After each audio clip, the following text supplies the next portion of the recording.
बीडमध्ये उद्या होणाऱ्या छगन भुजबळ यांच्या ओबीसी महाएल्गार सभेला मराठा समाजाने विरोध केला आहे। मंत्री छगन भुजबळ यांनी बीडमधील ओबीसी एल्गार सभेला एकतर येऊ नये आणि यायचं असेल तर राजीनामा देऊन यावे अशी मागणी मराठा क्रांती मोर्चा समन्वयक गंगाधर काळकुटे यांनी केली आहे। ओबीसी मेळाव्यास विरोध नाही, मात्र मंत्री छगन भुजबळ यांनी संविधानिक पदावर घेतलेल्या गोपनीयतेच्या शपथेचा भंग करत आहेत, त्यामुळे त्यांना विरोध असल्याचे देखील मराठा समन्वयकांनी सांगितले। आम्हाला सकल मराठा समाजाचा कुठल्याही ओबीसी सर्वसामान्य ओबीसी बांधवाला विरोध नाही, हे मला इथं सर्वप्रथम सांगायचे। परंतु जे मंत्रिपदावर आहेत आणि जे मंत्रिपदाची शपथ घेताना कुठल्याही समाजाबद्दल द्वेष बाळगणार नाही किंवा कुठल्याही समाजाबद्दल विशेष ममत्व दाखवणार नाही, ही जी शपथ मंत्री भुजबळांनी घेतलेली आहे त्या शपथेचा भंग करून ते मराठा समाजाला विरोध करतात, हे घटनाविरोधी आहे। हे त्यांनी घेतलेल्या शपथेच्या विरोधात आहे, म्हणून आमचा त्यांना विरोध आहे।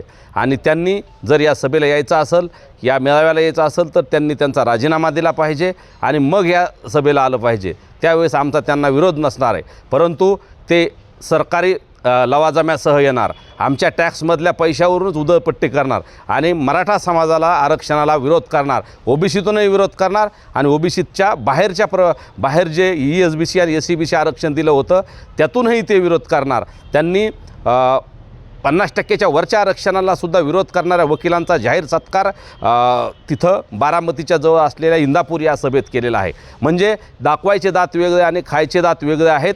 कधी म्हणायचं ओबीसीतून आरक्षण मिळवून देणार नाही आणि 50% वरच्या आरक्षणाला सुद्धा यांनीच चॅलेंज करायला लावलं आणि त्या वकिलांचा सत्कार केला। यावरून त्यांची फक्त मराठाद्वेषी भूमिका समोर येते, म्हणून त्यांच्या भूमिकेला विरोध आहे। आणि त्यांच्या सभेमध्ये एका जबाबदार मंत्र्याच्या सभेमध्ये कुऱ्हाडी, काठ्या, कोयत्याची भाषा केली जाते आणि त्यामुळे दोन समाजामध्ये तेढ निर्माण होण्याची परिस्थिती आहे। मराठा आणि ओबीसी वाद लावून त्यांचा स्वार्थ साधायचा आहे, म्हणून त्यांच्या भूमिकेला विरोध आहे।